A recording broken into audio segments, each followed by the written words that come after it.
sous aucun prétexte, je ne veux. Avant de marquer des générations avec ses nombreux tubes et sa voix envoûtante, Françoise Hardy a une enfance discrète. Née en 1944 à Paris, elle envisage d'abord une vie de bonne sœur avant de découvrir le rock'n'roll d'Elvis Presley. À 17 ans, elle rejoint le label Vogue, rencontre Johnny Hallyday et sort son premier 45 tours. En 1962, son premier gros succès, Tous les garçons et les filles, la propulse sur le devant de la scène.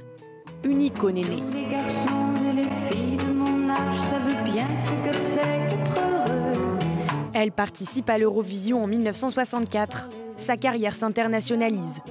Dans les classements, ses titres Le temps de l'amour ou Comment te dire adieu flirtent avec ceux des Beatles. À 20 ans à peine, Françoise Hardy est une idole pour des millions de jeunes. Son look rétro inspire.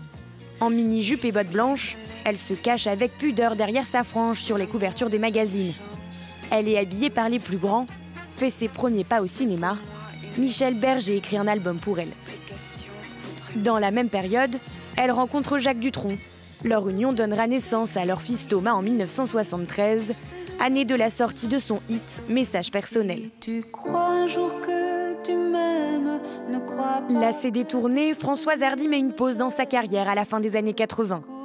Elle écrit pour d'autres musiciens et rédige des ouvrages sur l'astrologie. En 2004, on lui diagnostique un cancer du système lymphatique qui s'aggrave en 2015. Elle frôle la mort puis se rétablit, refait parler d'elle en mars 2018 avec l'album Personne d'autre, aux tonalités sombres. Rattrapée par son cancer, Françoise Hardy s'est éteinte à l'âge de 80 ans. Les derniers mois de sa vie, elle aura défendu avec ardeur le droit de mourir dignement.